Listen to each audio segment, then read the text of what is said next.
ಕ್ರಿಕೆಟಲ್ಲಿ ತುಂಬ ಇನ್ವಾಲ್ವ್ ಆಗಿರೋರಿಗೆ ಇದೊಂದು ಕ್ವಶನ್. ಕ್ರಿಕೆಟಲ್ಲಿ ಟ್ಯಾಲೆಂಟ್ ಅಂದರೆ ಏನು? ಇದು ಸ್ವಲ್ಪ ತಲೆಗೆ ಉಳಬಿಡೋ ಕ್ವಶನ್ನೇ. ಇಷ್ಟು ವರ್ಷ ಕ್ರಿಕೆಟಲ್ಲಿ ಇದ್ರೂ ಕೂಡ ಇದ್ರ ಬಗ್ಗೆ ಯೋಚನೆ ಮಾಡಿಲ್ಲ ಅಲ್ಲ ನಾವು. ಟ್ಯಾಲೆಂಟ್ ಅನ್ನೋದು ಕಾಮನ್ ವರ್ಡ್ ಅಂತ ಅನ್ಕೊಂಡಿರ್ಬೋದು, ಬಟ್ ಅಷ್ಟೊಂದು ಈಸಿ ಅಲ್ಲ ಅದನ್ನು ಎಕ್ಸ್ಪ್ಲೇನ್ ಮಾಡೋದಾಗಲಿ ಅಥವಾ ಅದನ್ನು ಅರ್ಥ ಮಾಡ್ಕೊಳ್ಳೋದಾಗಲಿ. ಸ್ವಲ್ಪ ಚಾಲೆಂಜಿಂಗ್ ಕ್ವಶನ್ನೇ. Let's take a challenge. So ನೀವು ಕೂಡ ಒಂದು ಎಫರ್ಟ್ ಹಾಕಿ ಸೊ ಕಂಡಿಡೀರಿ ಏನಿರ್ಬೋದು ಟ್ಯಾಲೆಂಟ್ ಅಂದರೆ ಕ್ರಿಕೆಟಲ್ಲಿ ಎಸ್ಪೆಷಲಿ. ಹಾಗೆ ನಿಮಗೆ ಗೊತ್ತಾಗಿಲ್ಲ ಅಂದರೆ ನಿಮ್ಮ ಫೇವ್ರೆಟ್ ಕ್ರಿಕೆಟರ್ಗೆ what is talent in cricket ಅನ್ನೋ ಹ್ಯಾಶ್ಟ್ಯಾಗ್ನ ಹಾಕಿ ಸೊ ಅವ್ರಿಗೆ ನೀವು ಪ್ರಶ್ನೆ ಮಾಡ್ಬೋದು. ಸೊ ಯಾರಿಗೆ ಏನೇನಾಗುತ್ತೆ ಏನೇನು ಅನಿಸುತ್ತೆ ಅದನ್ನೆಲ್ಲ ಕಮೆಂಟ್ ಮಾಡಲಿ. ನೋಡೋಣ ಯಾರಿಗೆ ಎಷ್ಟೆಷ್ಟು ಟ್ಯಾಲೆಂಟ್ ಇದೆ ಅಂತ ಕಮೆಂಟ್ ಬಾಕ್ಸಲ್ಲಿ ಗೊತ್ತಾಗುತ್ತೆ.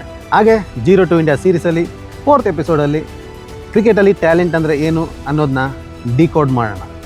ಹಲವು ಸಂಗತಿಗಳ ನಡುವೆ ನಮ್ಮನ್ನ ಕಾಡುವಂತಹ ಕಟ್ಟ ಕಡೆಯ ಪ್ರಶ್ನೆ.